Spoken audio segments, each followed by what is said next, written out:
The Cats of Ulthar. It is said that in Ulthar, which lies beyond the river Sky, no man may kill a cat, and this I can verily believe as I gaze upon him who sitteth peering before the fire.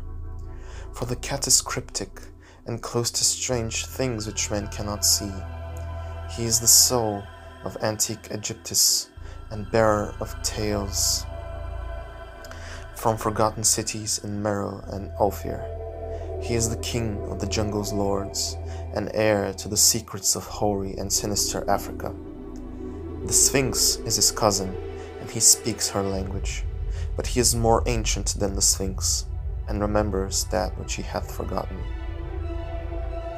In Ulthar, before ever the burgesses forbade the killing of cats, there dwelt an old cotter and his wife who delighted to trap and slay the cats of their neighbors.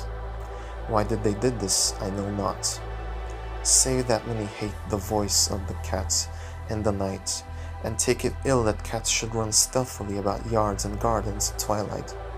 But whatever the reason, this old man and woman took pleasure in trapping and slaying every cat which came near to their hovel. And from some of the sounds heard after dark, many villagers fancied that the manner of slaying was exceedingly peculiar.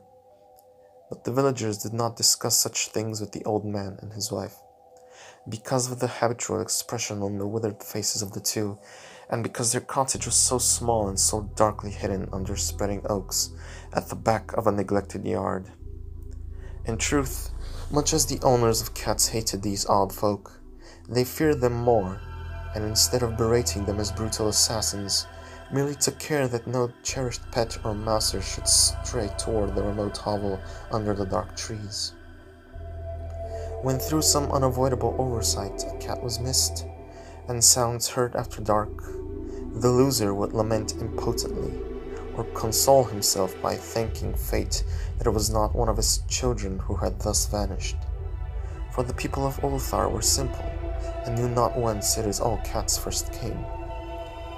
One day, a caravan of strange wanderers from the south entered the narrow cobbled streets of Ulthar. Dark wanderers they were, and unlike the other roving folk who passed through the village twice every year, and the marketplace they told fortunes for silver, and bought gay beads from the merchants. What was the land of these wanderers none could tell, but it was seen that they were given to strange prayers, and that they had painted on the sides of their wagons strange figures with human bodies and the heads of cats, hawks, rams, and lions. And the leader of the caravan wore a headdress with 2 horns, and a curious disc betwixt the horns. There was in this singular caravan a little boy with no father or mother, but only a tiny black kitten to cherish. The plague had not been kind to him, yet had left this small furry thing to mitigate his sorrow. And when one is very young, one can find great relief in the lively antics of a black kitten. So the boy whom the dark people called Menace smiled more often than he wept as he sat playing with his graceful kitten on the steps of an oddly painted wagon. On the 3rd morning of the wanderer's stay in Ulthar, Menace could not find his kitten, and as he sobbed aloud in the marketplace, certain villagers told him of the old man and his wife, and of sounds heard in the night. And when he heard these things, his sobbing gave place to meditation, and finally to prayer. He stretched out his arms toward the sun, and prayed in a tongue no villager could understand, though indeed the villagers did not try very hard to understand, since their attention was mostly taken up by the sky and the odd shapes the clouds were assuming. It was very peculiar, but as the little boy uttered his petition, there seemed to form overhead the shadowy, nebulous figures of exotic things, of hybrid creatures crowned with horn-flanked discs. Nature is full of such illusions to impress the imaginative. That night the wanderers left Ulthar, and were never seen again, and the householders were troubled when they noticed that in all the village there was not a cat to be found. From each hearth the familiar cat had vanished. Cats large and small, black, grey, striped, yellow, and white. Old Cranon, the burgomaster, swore that the dark folk had taken the cats away in revenge for the killing of Menace's kitten, and cursed the caravan and the little boy. But Nith, the lean notary, declared that the old cotter and his wife were more likely persons to suspect, for their hatred of cats was notorious and increasingly bold.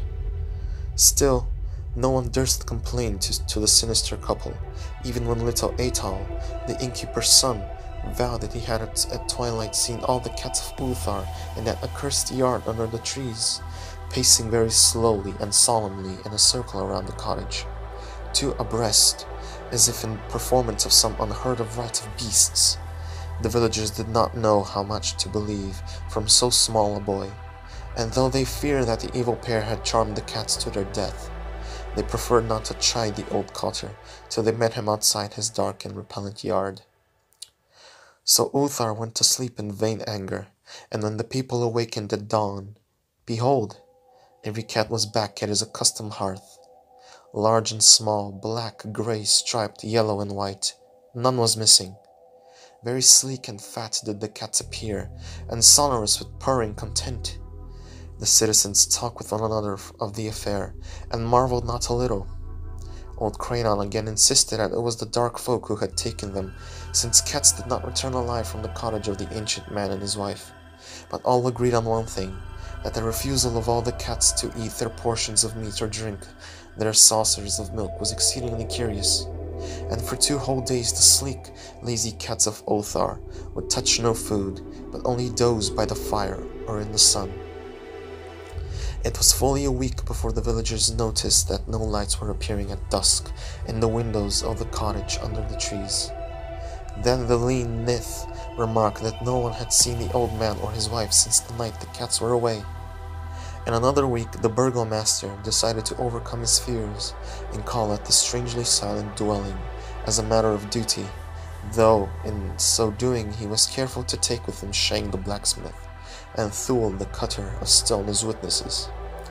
And when they had broken down the frail door, they found only this: 2 cleanly picked human skeletons on the earthen floor, and a number of singular beetles crawling in the shadowy corners. There was subsequently much talk among the burgesses of Ulthar. Zath, the coroner, disputed at length with Nith. The lean notary, and Cranon and Shang and Thul were overwhelmed with questions. Even little Atal, the innkeeper's son, was closely questioned and given a sweet meat as reward. They talked of the old cotter and his wife, of the caravan of dark wanderers, of small Menace and his black kitten, of the prayer of Menace and of the sky during that prayer, of the doings of the cats on the night the caravan left, and of what was later found in the cottage under the dark trees in the repellent yard. And in the end the burgesses passed that remarkable law which is told of by traders in Hathig and discussed by travellers in near, namely, that in Ulthar no man may kill a cat.